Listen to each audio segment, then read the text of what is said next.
សូមជម្រាបសួរបងប្អូនទាំងអស់គ្នាថ្ងៃនេះខ្ញុំសូមលើកយកចំណេះដឹងហិរញ្ញវត្ថុមួយទៀតដែលប៉ុស្តិ៍មូលបត្រនិយាយអំពីចំណេះដឹងមូលដ្ឋានរបស់នាយកមូលបត្រកម្ពុជាដែលបានរៀបចំស្រាវជ្រាវជាចំណេះដឹង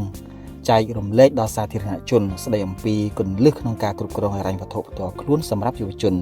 ប៉ុស្តិ៍មូលបត្រដែលចេញផ្សាយលេខ5កាលពីខែឧសភាឆ្នាំ2025នេះបានលើកឡើងនៅ4ចំណុចសំខាន់ៗទី1តកតងនឹងការពន្យល់អំពីអក្ខរកម្មហិរញ្ញវត្ថុដែលយើងនិយាយឲ្យសាមញ្ញថាជាចំណេះដឹងហិរញ្ញវត្ថុនេះឯង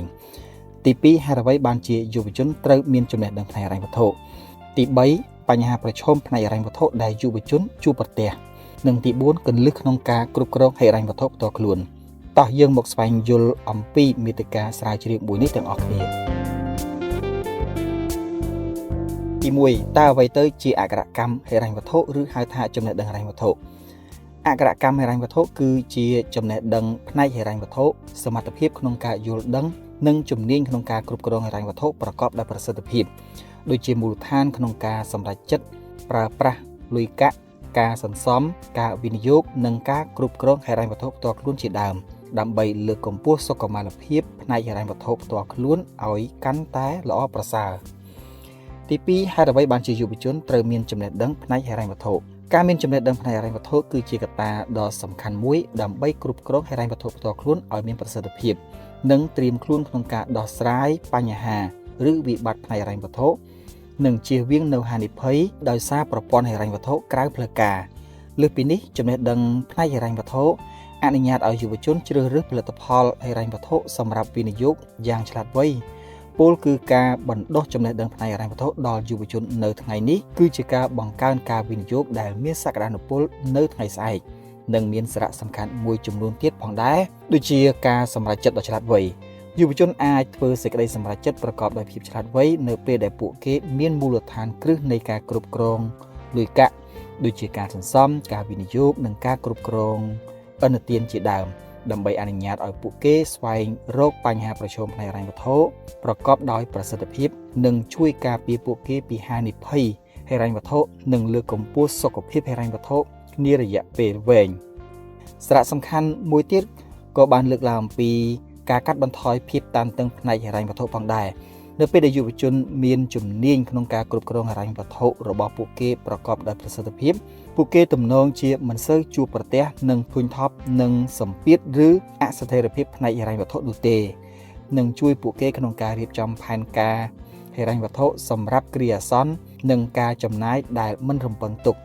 មិនប៉ះពាល់ដល់សុខភាពផ្លូវចិត្តនិងធ្វើឲ្យជីវិតមានតុល្យភាពជាងមុនមួយផ្សេងទៀតក៏និយាយអំពីបង្កើនការសន្សំនិងការវិនិយោគផងដែរដែលវាមានសារៈសំខាន់មែនទែនក្នុងការបណ្ដុះគំនិតនិងធ្វើឲ្យមានទម្លាប់ក្នុងការសន្សំដើម្បីសម្រេចបាននូវគោលដៅហិរញ្ញវត្ថុរយៈពេលខ្លី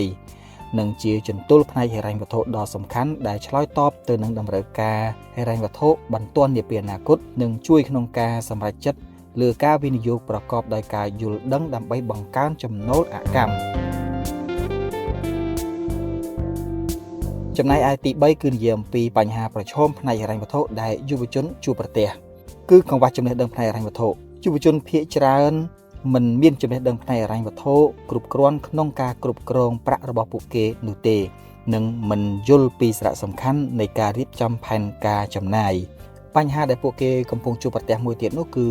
ការទទួលបានសេរីភាពផ្នែកហិរញ្ញវត្ថុជាស្ថានភាពដែលបុគ្គលឬយុវជនមានប្រាក់គ្រប់គ្រាន់ដើម្បីបំពេញតម្រូវការនិងអាចបង្កើតជីវិតដែលពួកគេចង់បានដោយមិនពឹងផ្អែកលើប្រាក់ចំណូលប្រចាំខែនៅក្នុងលក្ខខណ្ឌនៃហិរញ្ញវត្ថុការសម្រេចចិត្តបាននៅសេរីភាពផ្នែកហិរញ្ញវត្ថុគឺនៅពេលដែលចំនួនសរុបនៃប្រាក់ចំណូលអកម្មធំជាងការចំណាយជាក់ស្ដែងប៉ុន្តែអត្ថន័យនៃសេរីភាពផ្នែកហិរញ្ញវត្ថុអាចនឹងខុសពីមនុស្សម្នាក់ទៅមនុស្សម្នាក់ផ្សេងទៀតមួយទៀតគឺតាក់ទងទៅនឹងការចំណាយលើសពីសមត្ថភាពដោយសារតែភាពរីកចម្រើនភាពជឿនលឿនផ្នែកបច្ចេកវិទ្យានិងការផ្សព្វផ្សាយមានភាពទូលំទូលាយបានបណ្ដាលឲ្យយុវជនមួយចំនួនចំណាយប្រាក់លើសពីលទ្ធភាពរបស់ខ្លួនឧទាហរណ៍ដូចជាការទិញទំនិញតាមអនឡាញការបង់រំលោះដោយមិនគិតផលលំបាកនៅថ្ងៃខាងមុខជាដើមទន្ទឹមនឹងនេះការប្រើប្រាស់ឥណទាន សម្រាប់សិស្សនិស្សិតឬក៏យុវជនជាច្រើនដែលប្រើប្រាស់ប័ណ្ណឥណទានឬខ្ចីប្រាក់ក្នុងការសិក្សាឬការចំណាយចាយវាយប្រចាំថ្ងៃឬក៏ប្រើប្រាស់របស់តម្រូវការណាមួយប៉ុន្តែពួកគេមិនបានរៀបចំផែនការហិរញ្ញវត្ថុឲ្យបានច្បាស់លាស់នោះទេដូច្នេះបំណុលនឹងក្លាយទៅជាបញ្ហាចម្បងនាពេលអនាគតរបស់ពួកគេទី4តាក់ទងទៅនឹងគន្លឹះក្នុងការគ្រប់គ្រងហិរញ្ញវត្ថុផ្ទាល់ខ្លួនរបស់យុវជនការរៀបចំផែនការហិរញ្ញវត្ថុកំណត់ចំណូលនិងចំណាយប្រចាំខែឲ្យបានច្បាស់លាស់ឧទាហរណ៍ថាបែងចែកថវិកា 50% សម្រាប់ចំណាយចាំបាច់ 30% សម្រាប់ទ្រទ្រង់ទុកក្នុងគ្រាមានអាសន្ននិង 20% សម្រាប់ការសន្សំឬវិនិយោគទន្ទឹមនឹងនេះដើម្បីគ្រប់គ្រងចំណូលចំណាយប្រចាំថ្ងៃមានប្រសិទ្ធភាពក៏មានកម្មវិធី App ទូរស័ព្ទដៃដើម្បីជាជំនួយនៅក្នុងការកត់ត្រាតាមដានចំណូលចំណាយបានយ៉ាងងាយស្រួលផងដែរការគ្រប់គ្រងហិរញ្ញវត្ថុផ្ទាល់ខ្លួននេះក៏ត្រូវតែចាប់ផ្ដើមពីការបណ្ដុះទម្លាប់សន្សំដោយចាប់ផ្ដើមបែងចែកចំណូលនិងចំណាយប្រាក់ខែឲ្យបានច្បាស់លាស់បើទោះបីជាចំនួនតិចឬច្រើនក្តីគឺសុទ្ធតែជាជំហានមួយដ៏ត្រឹមត្រូវនឹងជួយឲ្យយុវជនរួចផុតពីបញ្ហាផ្នែកហិរញ្ញវត្ថុនាពេលអនាគតដូច្នេះចូលចាប់ផ្ដើមបណ្ដុះទម្លាប់សន្សំឲ្យបានលឿនសន្សំទៅតាមលទ្ធភាពពីបន្តិចម្ដងទៅបន្តិចម្ដងនិងអនុវត្តឲ្យបានខ្ជាប់ខ្ជួនដោយសុភាសិតមួយបានពោលថាគ្រាដ៏លំបាកបំផុតដើម្បីដាំដើមឈើគឺ20ឆ្នាំមុនគ្រាចាប់ផ្ដើមដ៏ល្អបំផុតគឺនៅពេលនេះ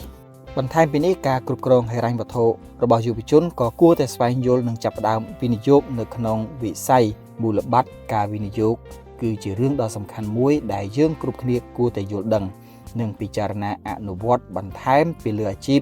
ពីលើការងារពីការរកស៊ីរបស់យើងក៏ដូចជាអាជីវករធុរកិច្ចមួយចំនួនដែលកំពុងតែធ្វើវាជាប្រចាំដើម្បីបង្កើនចំណូលអកម្មបន្ថែមទៀតក្នុងចំណោមនៃការវិនិយោគជាច្រើនការវិនិយោគនៅក្នុងមូលបត្របាននឹងកំពុងក្លាយជាជម្រើសដែលទាក់ទាញមួយនិងមានសក្តានុពលខ្ពស់សម្រាប់អ្នកដែលចាប់ផ្ដើមវិនិយោគដោយចំណាយដើមទុនតិចដែលបច្ចុប្បន្នឧបករណ៍ហិរញ្ញវត្ថុនិងវិនិយោគិនអាចវិនិយោគបាននៅក្នុងទីផ្សារមូលបត្រដូចជាភាគហ៊ុនសញ្ញាប័ណ្ណមូលនិធិគម្រោងវិនិយោគរួមនិងឧបករណ៍សន្ទុះជាដើមសរុបមកវិញដល់ពេលដែលយុវជនមានចំណេះដឹងហិរញ្ញវត្ថុនឹងជួយឲ្យពួកគេងាយស្រួលក្នុងការធ្វើសេចក្តីសម្រេចចិត្តលើការប្រើប្រាស់លុយកាក់ការសន្សំការវិនិយោគនិងការគ្រប់គ្រងហិរញ្ញវត្ថុផ្ទាល់ខ្លួនបានយ៉ាងមានប្រសិទ្ធភាពជាពិសេសការសម្រេចចិត្តដ៏ឆ្លាតវៃកាត់បន្ថយភាពតានតឹងផ្នែកហិរញ្ញវត្ថុបង្កើនការសន្សំនិងការវិនិយោគផងដែរ